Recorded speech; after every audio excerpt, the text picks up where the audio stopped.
Hello everybody, you are most welcome. आप लोगों का एक बार फिर से बहुत बहुत स्वागत है हमारे चैनल एग्रीकल्चर एक्सटेंशन हब पर। आज हम एक नए टॉपिक को लेकर के आए हैं जिसके बारे में आज हम डिस्कस करेंगे। आज हम बात करेंगे SWOT एनालिसिस के बारे में, SWOT एनालिसिस, जो कि आपका एंटरप्रेन्योरशिप डेवलपमेंट एक पेपर है, उसके अंतर्गत ये टॉपिक आता है। तो ये बहुत ही इम्पोर्टेंट टॉपिक है कि अगर हम अपना कोई प्रोजेक्ट चला रहे हैं, अपनी कोई फर्म चला रहे हैं, अपनी कोई ऑर्गेनाइजेशन चला रहे हैं या हम बिजनेस के क्षेत्र में हैं, तो हम SWOT एनालिसिस के बारे में हमें नॉलेज होना आवश्यक है। चलिए स्टार्ट करते हैं। SWOT एनालिसिस की अगर हम बात करें तो technique is credited to Albert Humphrey who lead a research project at Stanford University in the 1960 and 1970s। अगर हम बात करें तो ये जो टेक्नोलॉजी है SWOT एनालिसिस वाली, ये किसने स्टार्ट करी थी? इसका क्रेडिट किसको जाता है? एल्बर्ट हम्फ्री, जिन्होंने इसको स्टार्ट किया था और एक रिसर्च प्रोजेक्ट के दौरान जो स्टैनफोर्ड यूनिवर्सिटी में चलाया जा रहा था उसको लीड करा था उन्होंने 1960 में। ठीक है, 1960 में SWOT एनालिसिस जो टेक्निक है वो आई थी और स्टार्ट किसने करा था? Albert Humphry. ओके, आगे बात कर लेते हैं। एक comprehensive study of the internal and external environment is an important part of the strategic planning process. Environmental factors internal to the firm usually can be classified as strength S or weakness W, and those external to the firm can be classified as opportunity O or threats T. Such an analysis of the strategic environment is referred to as a SWOT analysis। अर्थात जो आपका firm है, कोई मान लीजिए आपकी जो firm है, उस फर्म का हमें क्या करना है? कॉम्प्रिहेंसिव स्टडी करना है, अर्थात एक व्यापक अध्ययन करना है। क्यों करना है? ताकि हम स्ट्रेटेजिक प्लानिंग प्रोसेस कर सकें, यानी एक रणनीतिक योजना बना सकें। उसके लिए हमें क्या करना है? कॉम्प्रिहेंसिव स्टडी करना है। क्लियर? व्यापक अध्ययन करना है। और अगर हम इसको SWOT एनालिसिस को अगर हम क्लासीफाई करें तो दो पार्टों में हम इसको क्लासीफाई कर सकते हैं। एक आपका हो सकता है इंटरनल में आपका क्या आएगा? स्ट्रेंथ और वीकनेस, यानी कि जो आपका S और W, स्ट्रेंथ और वीकनेस जो है वो क्या है? आपका इंटरनल, अर्थात आपका जो आंतरिक कारक हैं उनके अंदर आएगा। और अगर हम एक्सटर्नल की बात करें तो एक्सटर्नल में आपका क्या आएगा? अपॉर्चुनिटीज O और थ्रेट्स T, यानी ये आपका जो O है और जो T है ये क्या है? आपका एक्सटर्नल है। क्लियर? जैसा कि यहाँ पे है, अगर हम बात करें तो ये क्या है? आपका इंटरनल है। ठीक, और ये आपका जो है वो क्या है? आपका एक्सटर्नल है। तो SWOT को अगर हम फुल फॉर्म निकालें तो S मीन्स हो जाएगा आपका स्ट्रेंथ, और W मीन्स हो जाएगा आपका वीकनेस, O मीन्स हो जाएगा आपका अपॉर्चुनिटी, T मीन्स हो जाएगा आपका थ्रेट्स। क्लियर? स्ट्रेंथ अर्थात आपकी जो ताकत है वो क्या है? आपका इंटरनल पार्ट है। वीकनेस अर्थात आपकी जो कमजोरी है वो आपका इंटरनल पार्ट है। अगर हम अपॉर्चुनिटी की बात करें तो अपॉर्चुनिटी अर्थात अवसर, ये आपका क्या है? एक्सटर्नल पार्ट है। और थ्रेट अर्थात खतरा, वो क्या है? आपका एक्सटर्नल पार्ट है, यानी कि बाहरी कारक है। क्लियर? इसके बाद में अगर हम बात करें तो कोई भी जो फर्म होती है उसका जो इंटरनल कारक, हम स्ट्रेंथ और वीकनेस को क्यों कह रहे हैं? क्योंकि जो फर्म है उसकी जो स्ट्रेंथ है या वीकनेस है वो उसके क्या हैं? इंटरनल पार्ट हैं, अंदरूनी चीज़ें हैं वीकनेस। लेकिन अगर हम अपॉर्चुनिटी और थ्रेट की अगर हम बात करें तो वो किसी भी फर्म का क्या होगा? एक्सटर्नल पार्ट होगा। एक्सटर्नल कैसे होगा? क्योंकि अपॉर्चुनिटी कब आपके पास आ जाए इसके ऊपर आपका कोई कंट्रोल नहीं होता। थ्रेट, इसके ऊपर आपका कोई कंट्रोल नहीं है। खतरा कब आ जाए इसका कोई कंफर्मेशन नहीं हो सकता और इसके ऊपर कोई कंट्रोल नहीं है। लेकिन आपकी जो स्ट्रेंथ है वो आपका क्या है? कंट्रोल में है, नियंत्रण में है। और जो वीकनेसेज हैं वो भी आपके कंट्रोल में हैं, मतलब आप इनको नियंत्रित कर सकते हैं। स्ट्रेंथ को अपनी को बढ़ा सकते हैं, वीकनेस को आप अपनी कम कर सकते हैं, मिनिमाइज कर सकते हैं, और स्ट्रेंथ को आप मैक्सिमाइज भी कर सकते हैं। क्लियर? तो ये आपका इंटरनल पार्ट हो जाएगा और ये आपका एक्सटर्नल पार्ट हो जाएगा। क्लियर? और जब हम इसका एनालिसिस करते हैं तो उस एनालिसिस के आधार पर हम क्या करेंगे? हम अपनी जो स्ट्रेटजीज हैं वो बनाएंगे, यानी अपनी जो योजनाएं हैं वो बनाएंगे। ठीक है, तो इसके लिए हमें SWOT एनालिसिस हम करते हैं अपनी फर्म का, अपनी इंडिविजुअल कोई किसी भी व्यक्ति का, किसी भी फर्म का, किसी भी ऑर्गेनाइजेशन का, या किसी भी पर्टिकुलर जो चीज़ है, कोई भी वस्तु है, अगर हम उसका एनालिसिस करना चाह रहे हैं तो इस SWOT एनालिसिस जो टेक्निक है इसका हम यूज कर सकते हैं। अब हम एक एक करके इन चीज़ों को समझ लेते हैं। स्ट्रेंथ किसे कहेंगे? तो स्ट्रेंथ की अगर हम बात करें तो ए firm strength are its resources and capabilities that can be used as a basis for developing a competitive advantage। अर्थात अगर हम बात करें कि आपकी जो ताकत है वो क्या होती है, तो किसी भी फर्म की जो ताकत है वो क्या होते हैं, उसके रिसोर्सेज होते हैं और उसकी कैपेबिलिटी जो होती हैं। रिसोर्सेज अर्थात उसके जो संसाधन हैं वो, और कैपेबिलिटीज अर्थात जो क्षमताएं हैं वो। तो किसी भी फर्म के लिए, किसी भी व्यक्ति के लिए अगर हम बात करें कौन सी चीज़ स्ट्रेंथ है, तो उसके रिसोर्सेज संसाधन, और उसकी जो कैपेबिलिटी है यानी योग्यताएं हैं वो उसके क्या हैं, एडवांटेज हैं, स्ट्रेंथ हैं, जो कि क्या कर सकते हैं, कॉम्पिटिटिव एडवांटेज में आपको डेवलप कर सकते हैं। प्रतिस्पर्धी जो लाभ है उसको विकसित करने के रूप में हम इसको देख सकते हैं। एग्जाम्पल्स की अगर हम बात करें तो जैसे कि आपका ब्रांड नेम है, तो आपका जो ब्रांड नेम है वो आपकी स्ट्रेंथ होता है, ठीक है। लाइक एप्पल क्या है, ब्रांड है, क्लियर सी बात है। अगर हम बात करें दूध के क्षेत्र में आपका जो अमूल है वो क्या है, ब्रांड है। तो ब्रांड का जो नाम है वो क्या है, स्ट्रेंथ है, अपने आप में ताकत है, क्लियर। सेकंड है आपका good reputation among the customers, यानी ग्राहकों के बीच में आपकी प्रतिष्ठा जो है वो कैसी है, तो वो आपका क्या है, स्ट्रेंथ है। अगर आपकी गुड रेपुटेशन है, बहुत अच्छी है प्रतिष्ठा आपकी, जैसे कि एप्पल की है, जैसे कि अमूल की है, और भी हम किसी भी ब्रांड के बारे में बात कर सकते हैं इसमें। इसके बाद कॉस्ट एडवांटेज अर्थात आपका मान लीजिए जो रॉ मटेरियल आ रहा है वो रॉ मटेरियल की जो कॉस्ट है वो कम है, और आप अपना जो प्रोडक्ट है उस प्रोडक्ट की कहते हैं जो वैल्यू है वो ज़्यादा रख रहे हैं, लिहाजा आपको क्या कॉस्ट एडवांटेज यहाँ पे मिल रहा है, तो ये भी आपके लिए क्या है, स्ट्रेंथ है। इसके बाद अगर हम बात करें तो कॉम्पिटिटिव क्वालिटी, यानी प्रतिस्पर्धी जो गुणवत्ता है वो भी आपकी स्ट्रेंथ है।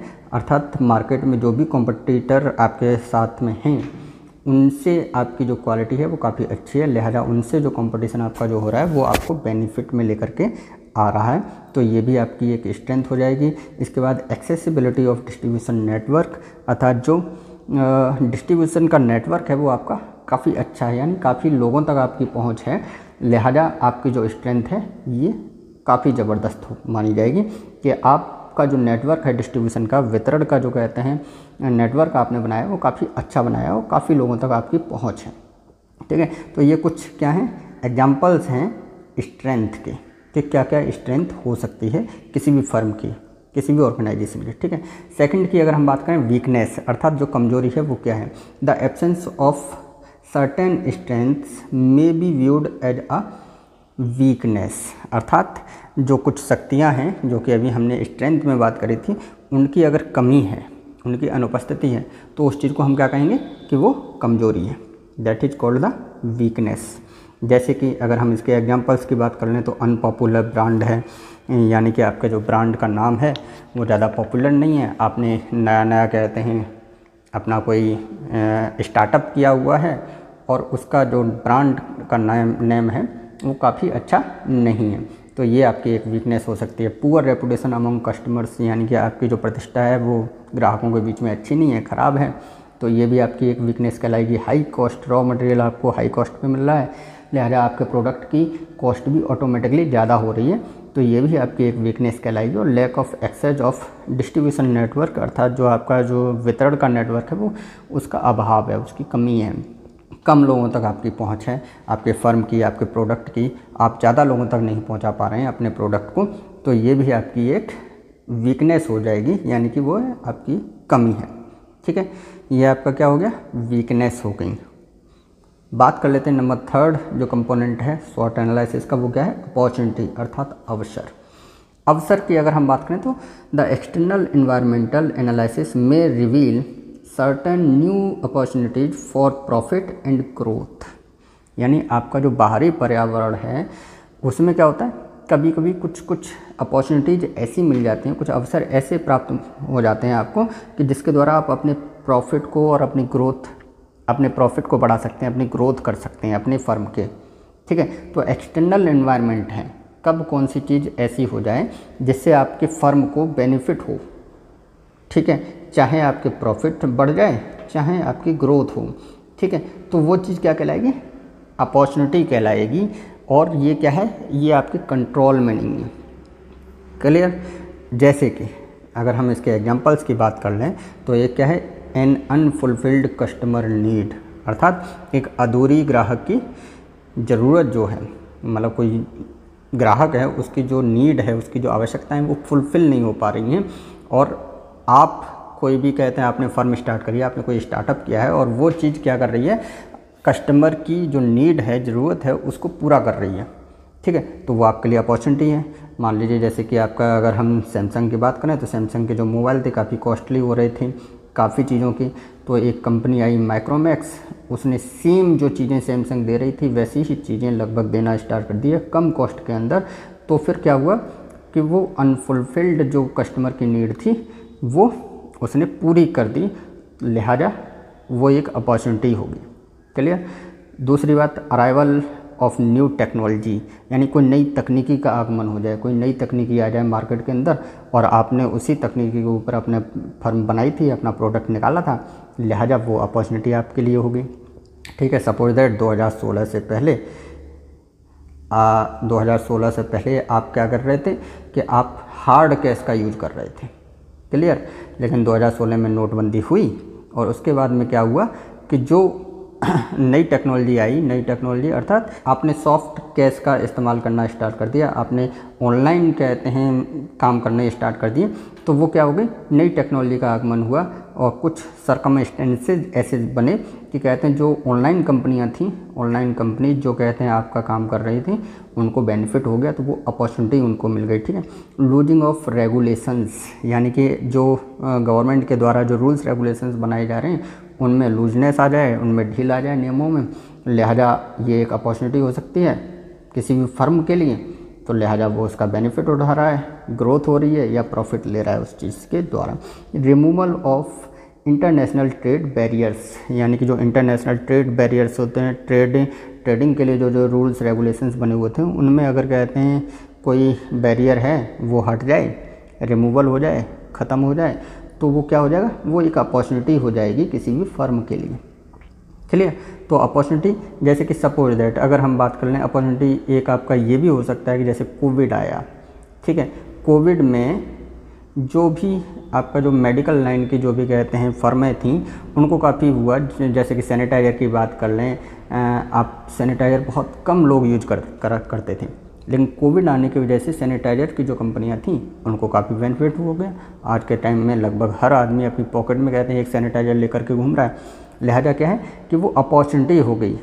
कोई भी नई टेक्नोलॉजी आने से या कोई भी प्राकृतिक जो नेचुरल कहते हैं चीज़ थी, उस नेचुरल चीज़ में कहते हैं परिवर्तन आया, इस वजह से कहते हैं इसके ऊपर क्या है किसी का भी कोई कंट्रोल नहीं है, ठीक है। तो कुछ फर्म्स के लिए कोविड भी अपॉर्चुनिटी साबित हो गया। क्लियर। तो ये आपका क्या हो गया, अपॉर्चुनिटी होगी। अब हम बात कर लेते हैं लास्ट एंड फोर्थ थ्रेट्स के बारे में। Change in the external environment also may present threats to the firm, यानी बाहरी वातावरण में अगर किसी भी टाइप का परिवर्तन आ रहा है, चेंज आ रहा है, तो वो आपके लिए खतरा बन सकता है। क्लियर। थ्रेट्स हो सकता है वो आपके लिए, जैसे कि for example shift in customers taste away from the firm's product, यानी आपकी जो फर्म का प्रोडक्ट है उसका जो टेस्ट है वो कहते हैं शिफ्ट हो जाए कस्टमर का किसी दूसरी तरफ, मूव हो जाए, ठीक है। तो ये खतरा है, एक्सटर्नल चेंज है, ठीक है।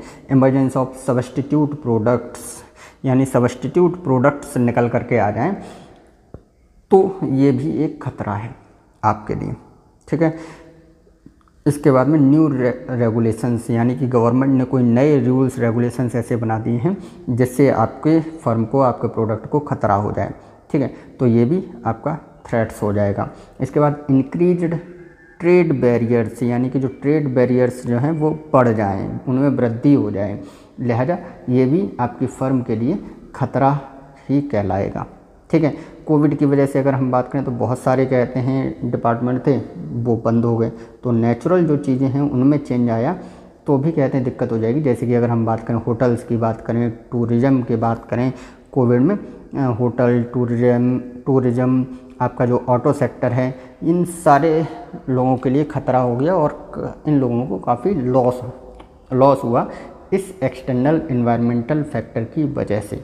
ठीक है, तो ये भी आपके थ्रेट्स कहलाएंगे। यानी सडनली अगर कोई चेंज आया और उस चेंज के द्वारा आपकी जो फर्म है, आपका जो प्रोडक्ट है, उसके लिए कोई ख़तरा बन रहा है, तो वो चीज़ आपकी थ्रेट्स कहलाएगी। क्लियर।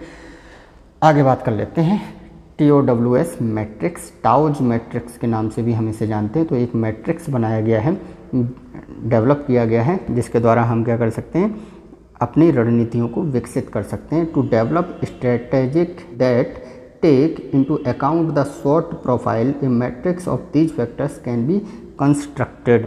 यानी SWOT जो प्रोफाइल है उसको ध्यान में रखते हुए कुछ रणनीतियाँ विकसित करते हैं, जिससे कि इन कारकों के द्वारा हम क्या कर सकते हैं, मैट्रिक्स का निर्माण कर सकते हैं। और वो मैट्रिक्स, वो फैक्टर्स क्या करेंगे, आपको हेल्प करेंगे आपकी रणनीति बनाने में। क्लियर।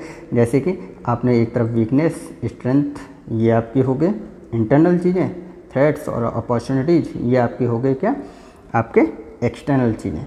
अब इनके द्वारा जो मैट्रिक्स बनेगा तो उसमें क्या है कि वीकनेस और थ्रेट मिल करके WT बना रहा है, वीकनेस और स्ट्रेंथ मिल करके आपका ST बना रहा है, वीकनेस और अपॉर्चुनिटी मिल करके आपका WO बना रहा है, और वीकनेस और अपॉर्चुनिटी और स्ट्रेंथ मिल करके आपका SO बना रहा है। तो अगर हम यहाँ पे देख लें तो WT मतलब मिनी स्ट्रेटजीज हमें बनानी पड़ेंगी यहाँ पे, ST मतलब आपको मैगजी और मिनी स्ट्रेटजीज बनानी पड़ेंगी, और अगर हम WO की बात करें तो मिनी मैगजी स्ट्रेटजी बनानी पड़ेंगी, और SO की अगर हम बात करें तो मैगजी स्ट्रेटजीज बनानी पड़ेंगी, SO। ये भी पॉजिटिव है, ये भी पॉजिटिव है, लिहाजा आप यहाँ पे इसके अकॉर्डिंग कहते हैं अपनी रणनीतियाँ बना सकते हैं। क्लियर। इसको हम समझ लेते हैं थोड़ा सा कि मान लीजिए SO स्ट्रेटजी की बात करें तो ये मैगजी जो स्ट्रेटजी है वो आप बना सकते हैं, using strengths to take advantage of opportunities. यानी अवसरों का लाभ उठाने के लिए हम अपनी शक्तियों का यूज कर लें। ठीक है, आपके पास स्ट्रेंथ भी है, आपके पास अपॉर्चुनिटी भी है, उन अपॉर्चुनिटीज़ का लाभ उठा लें अपनी स्ट्रेंथ को यूज करके। ठीक है। सेकंड आपका क्या है, WO strategy, overcome weakness to take advantage of opportunity, अर्थात अवसरों का लाभ उठाने के लिए हम कमजोरियों को दूर करेंगे। ठीक है, आपकी जो वीकनेस है उसको आप दूर करें और अपॉर्चुनिटीज़ का आप लाभ उठा लें, WO स्ट्रेटजी कहलाएगी।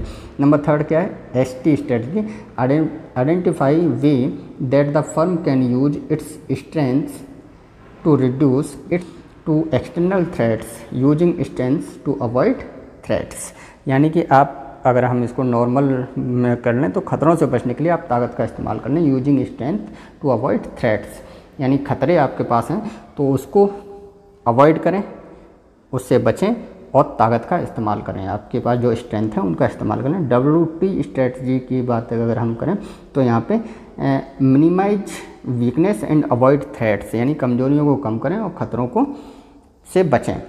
अगर आप ये वाली टेक्निक यहाँ पे अपना सकते हैं कि आप खतरों को से बचें और कमजोरियाँ आपकी जो हैं उनको कम करें। क्लियर। अब हम बात कर लेते हैं पर्पज ऑफ SWOT के बारे में कि पर्पज क्या है SWOT एनालिसिस करने का। तो to help decision makers share and compare ideas. जो डिसीजन मेकर्स हैं, डिसीजन लेने वाले जो लोग हैं, रणनीति बनाने वाले जो लोग हैं, उनको ये क्या करेगा, उनको आइडियाज़ को कंपेयर करने के लिए, तुलना करने के लिए और साझा करने के लिए चीज़ें देगा। ठीक है, मैटर प्रोवाइड करेगा और वो तुलना कर सकते हैं कि क्या करना चाहिए, क्या नहीं करना चाहिए। ठीक है। इसके बाद में to bring a clearer common purpose and understanding of factors for success, अर्थात सफलता के लिए एक स्पष्ट सामान्य उद्देश्य और कारकों की समझ को बढ़ाने के लिए कि आप सफलता कैसे पा सकते हैं, इसके लिए आप क्या कर सकते हैं, एक अंडरस्टैंडिंग बना सकते हैं, कॉमन पर्पज बना सकते हैं, अपने सामान्य उद्देश्यों को स्पष्ट कर सकते हैं, क्लियर कर सकते हैं। क्लियर। इसके बाद में to organise the important factors linked to success and failure in the business world. यानी व्यापार जगत में जो सफलता और असफलता से जुड़े हुए जो भी आपके इम्पोर्टेंट फैक्टर्स हैं, चाहे वो सफलता के हैं चाहे वो असफलता के हैं, वो आप क्या करेंगे, उनको व्यवस्थित करेंगे, ऑर्गेनाइज कर लेंगे SWOT एनालिसिस की वजह से। क्लियर। लास्ट वन है आपका to provide linearity to the decision making process allowing complex ideas to be presented systematically, अर्थात जो जटिल विचार हैं उनको व्यवस्थित रूप बना करके, व्यवस्थित करके आप क्या कर सकते हैं, उनके ऊपर कोई भी निर्णय की प्रक्रिया कर सकते हैं, स्टार्ट कर सकते हैं, डिसीजन मेकिंग कर सकते हैं। कोई भी मान लीजिए बहुत ही कहते हैं जटिल चीज़ है, कॉम्प्लेक्स आइडियाज़ हैं, और उनको आप स्वॉट एनालिसिस की वजह से क्या कर सकते हैं, उनको व्यवस्थित कर सकते हैं और उसको समझ सकते हैं आसानी से, और समझ करके उसके ऊपर अपना विचार प्रस्तुत कर सकते हैं। क्लियर? तो आपके ये पर्पज ऑफ स्वॉट्स थे। अब हम बात कर लेते हैं हाउ टू कंडक्ट स्वॉट एनालिसिस, अर्थात स्वॉट विश्लेषण को हम कैसे कंडक्ट कर सकते हैं, कैसे स्टार्ट कर सकते हैं। तो उसके लिए कुछ स्टेप्स हैं, तो हम बात कर लेते हैं वन बाई वन।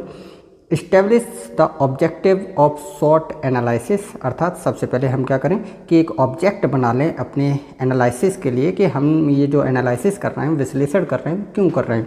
तो ऑब्जेक्ट का होना बहुत ही आवश्यक है। सेकंड अगर हम बात करें तो collect the information related to internal and external environment, अर्थात जो आपका कहते हैं एक्सटर्नल इन्वायरमेंट है और जो इंटरनल इन्वायरमेंट है, आंतरिक और बाहरी जो वातावरण है, उससे संबंधित जो भी इंफॉर्मेशन है, जो भी जानकारी है, वो आप कलेक्ट कर लेंगे, गैदर कर लेंगे, जिससे कि आपको स्वॉट एनालिसिस आप आसानी से कर सकें। उसके बाद अगर हम बात करें इंटरनल और एक्सटर्नल इन्वायरमेंट, आप समझ ही चुके होंगे कि आपकी स्ट्रेंथ कौन कौन सी हैं, आपकी वीकनेसेस कौन कौन सी हैं, आपकी अपॉर्चुनिटीज़ कौन कौन सी हैं, आपके जो थ्रेट्स हैं वो कौन कौन से हैं। तो इनका आपको क्या करना है, कलेक्शन कर लेना है इन्फॉर्मेशन का। उसके बाद क्या होगा, based in the internal environment list down your strengths and weaknesses, आपको क्या करना है, लिस्ट डाउन कर लेना है, अर्थात आप अपनी जो भी ताकत है, आपकी जो कमजोरी है, आपकी जो फर्म की, उसको आप क्या करेंगे, सूचीबद्ध कर लेंगे। नेक्स्ट आपका क्या स्टेप होगा, based on the external environment list down your opportunities and threats, अर्थात आप अपनी अवसरों और अपने खतरों की क्या करेंगे, सूची बना लेंगे एक्सटर्नल इन्वायरमेंट के आधार पर, यानी कि जो बाहरी वातावरण है उसके आधार पर आपको कौन कौन सी अपॉर्चुनिटीज़ मिलने वाली हैं या आपको कौन कौन से थ्रेट्स हो सकते हैं इन फ्यूचर, उसकी एक लिस्ट आप बना लेंगे। Next, take the expert opinion of external और industrial experts for cross checking. अब आप क्या करेंगे कि आपने सारी जानकारी इकट्ठी कर ली है और उस जानकारी को लेकर के आप क्या करेंगे, एक्सपर्ट्स के पास जाएंगे, चाहे वो एक्सटर्नल हो, बाहरी हो, चाहे वो इंडस्ट्रियल एक्सपर्ट्स हों, आप उनकी सलाह से ले सकते हैं, आप उन विशेषज्ञों की राय ले सकते हैं और अपना जो स्वॉट एनालिसिस है उसके बारे में जान सकते हैं। नेक्स्ट स्टेप में क्या होगा, यूज द स्वॉट एनालिसिस फॉर सबसिक्वेंट प्लानिंग, यानी आगे की प्लानिंग करने के लिए आप उस जानकारी का यूज कर सकते हैं, शॉर्ट प्लानिंग का, ताकि इन फ्यूचर अगर आप कहते हैं कोई भी कदम उठाना चाह रहे हैं, कोई भी स्टेप लेना चाह रहे हैं अपने फर्म के साथ में, अपने प्रोडक्ट के साथ में, तो वो आप ले सकें। क्लियर?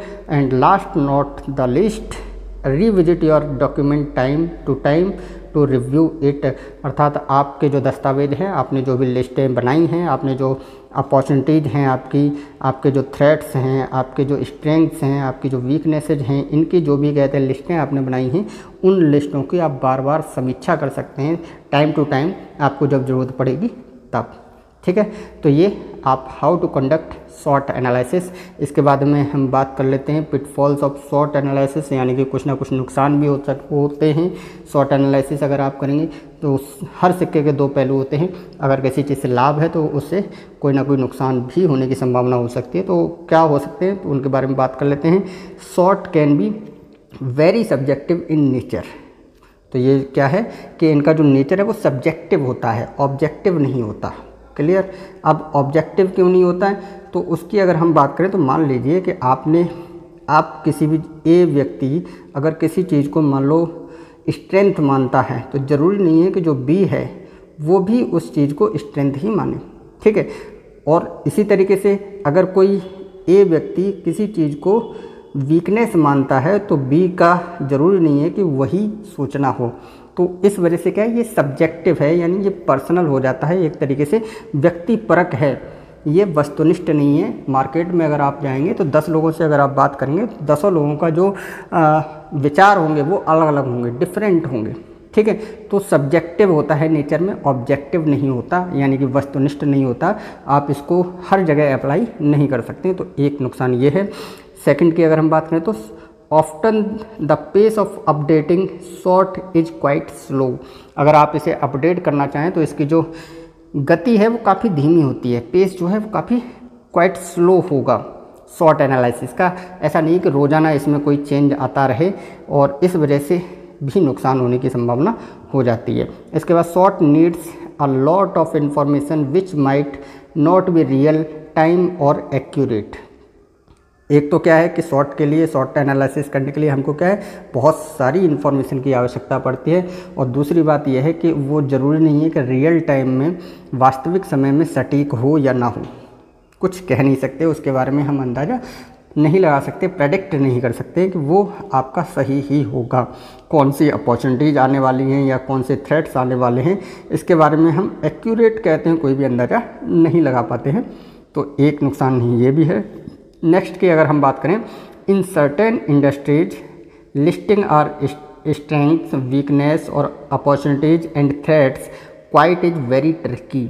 यानी कुछ आपके कहते हैं उद्योग ऐसे हैं, कुछ बिजनेस ऐसे हैं जिनमें हम कहते हैं अपनी स्ट्रेंथ को, वीकनेस को, अपॉर्चुनिटी को और थ्रेट्स को आसानी से कहते हैं हम ढूंढ नहीं सकते, उनको सर्च आउट नहीं कर सकते हैं, उनको लिस्ट नहीं कर सकते हैं, सूचीबद्ध नहीं कर सकते।